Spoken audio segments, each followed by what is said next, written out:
Okay, so we're continuing through with how can psychology affect performance. This is our second question for factors affecting performance.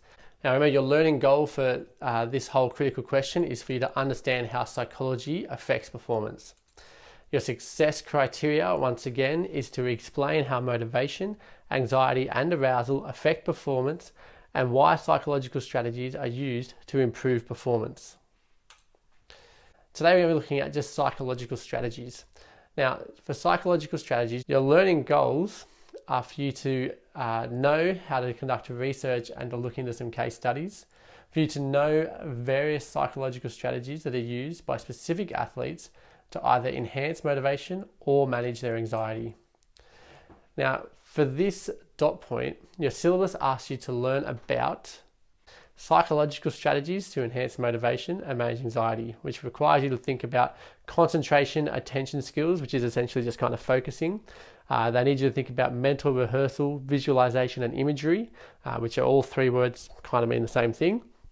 You also have to think about relaxation techniques, and then finally some goal setting for our learn about. When we come to the learn to, you need to be able to research case studies of athletes from different sports and ascertain the nature of their motivation and the psychological strategies that they employ. Now there's a really good page on my website that goes through a whole bunch of those specific athletes for you to look at later.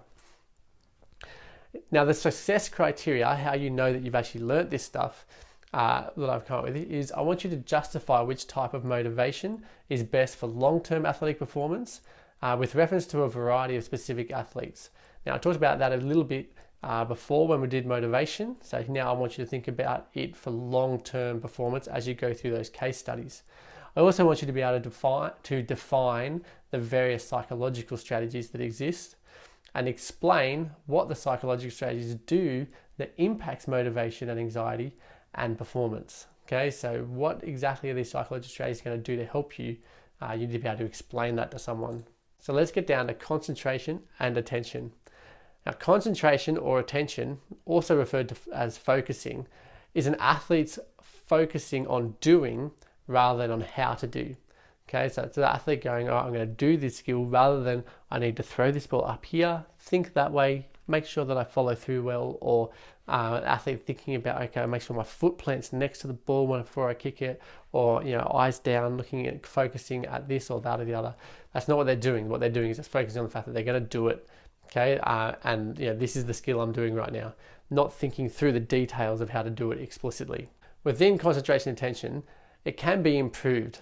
Okay, so we can improve our focus within a game by blocking out distractions and using positive self-talk. Okay, and we saw an example of that a year or two ago when Jonathan Thurston took probably 5 minutes to take that conversion that happened after full time in the grand final between North Queensland Cowboys and the Brisbane Broncos. He still missed, but it took a long time to really draw down and make sure he's focused. It also was about decreasing his arousal levels and trying to reduce that anxiety, right? So this is the strategy he used. He was blocking out distractions. He used some positive self-talk, okay? Now, concentration and attention also has to do with focus on completing the skill with the correct technique. Now, that doesn't mean that you're focusing on the different parts of the technique.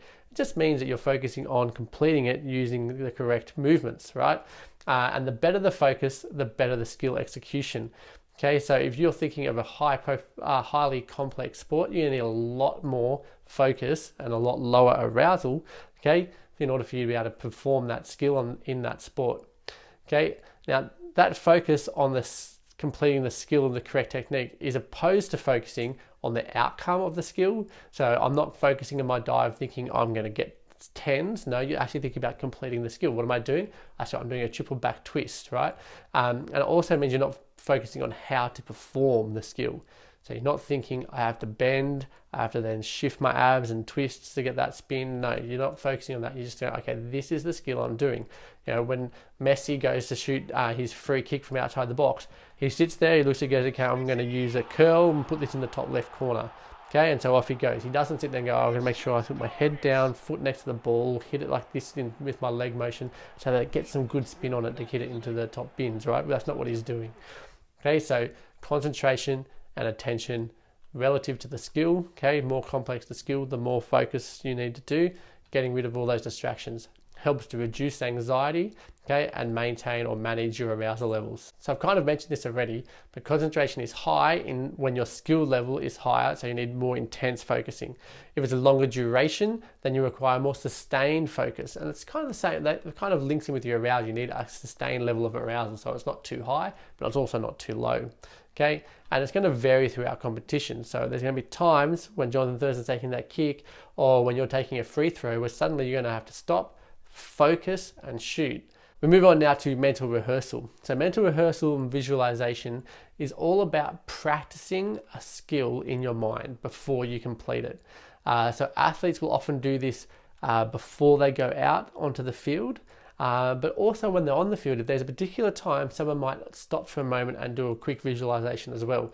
So for example, if Ronaldo was about to take a free kick, or if someone was about to kick a goal or take a shot in netball that was really high pressure, they might take half a second to just go, all right, this is going to go straight in, it's going to look perfect, great. Okay. Now with visualization, you need to make sure that you're doing this as detailed as possible. You want to visualize the complete scenario.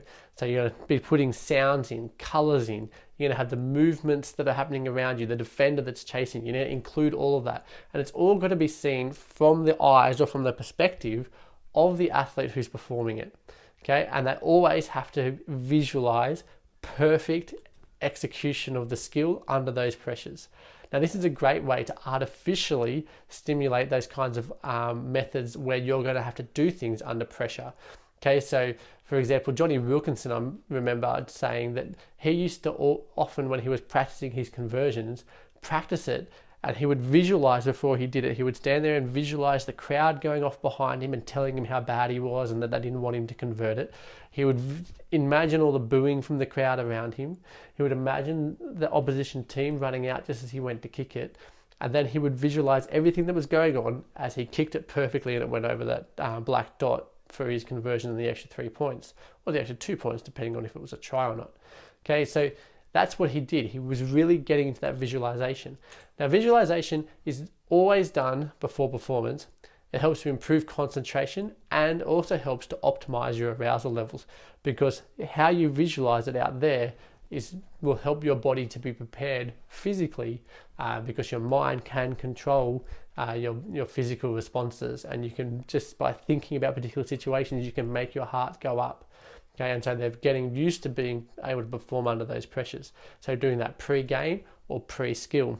Visualization and mental rehearsal is also used a lot for people who get injured. Now, there's been lots of studies done on this, but essentially if you get injured and you can't perform a skill for a long time, if all you do is sit in that bed and don't perform that skill and do nothing, then when you get back out there to try and perform that skill, you are going to not do it very well. Okay, in essence, you're going to be quite sucky depending on how long you're out of that field.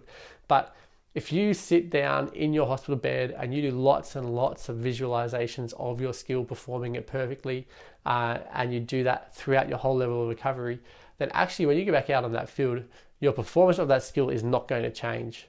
You're still going to perform that skill as good as when you left. And that's one of the great things about the mind, is that it can keep those nervous systems, those pathways, that coordination there, even though you're not physically doing those movements.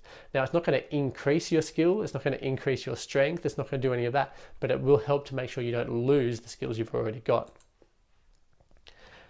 Now we come to some relaxation techniques. Now, there are so many of these, and they are used by athletes to reduce anxiety and manage their arousal levels. So, some examples of relaxation techniques are center breathing. Now, center breathing is when you close your eyes and you focus on the length of your breath, breathing in and counting 1, 2, 3, 4, right? And making sure you're using your diaphragm, holding it for a while, and then breathing out, 2, 3, 4, and you're doing that over and over, trying to lengthen how long your breath is. And that really helps to slow your nervous system down, decrease your arousal levels, and decrease your anxiety. Okay. Also, people use progressive muscular relaxation, where you kind of a similar thing, but then you contract and relax each part of your body. You might start at your toes, or you might start at your head, doesn't really matter, but you contract all the muscles in that area. So if I start with my head, contract them all and then relax. And you actually find that when you relax after the contraction, you have a greater relaxation that comes through. Other examples might include listening to music, which is probably the only one that can be used to both increase your arousal levels and decrease your arousal levels. And that essentially just depends on which type of music you're listening to. And mental relaxation, which is about getting everything else out of your mind while you get ready to focus on your sport that's coming up.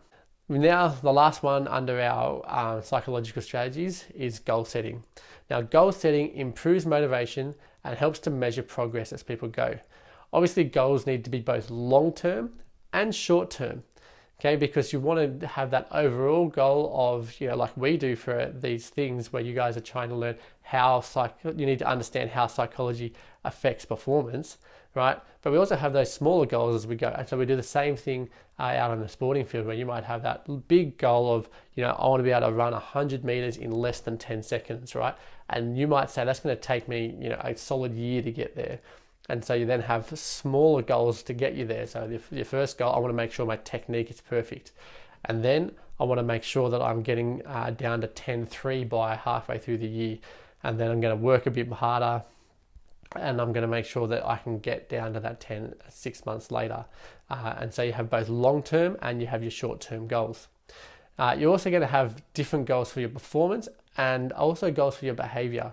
So some of your goals might be that you're going to show up to training 3 times a week and do some personal training 2 times a week on top of that to make sure that you are really developing your skills. Okay, you might also have other behavioral goals of not getting yourself into the media for the wrong reasons, or personal goals of making sure that you actually set aside time for your family and stuff like that as well. But you are going to have behavioral goals and you'll have performance goals. So that 100-meter runner, he might have a behavioral goal where he wants to get up early every morning and get down to that track and go and do at least 10 sprints before he goes to school or something every day, on top of all of his normal training for the year. So the other thing about your goals is that they need to be SMART. Now, you've probably heard this before, but SMART means it has to be specific.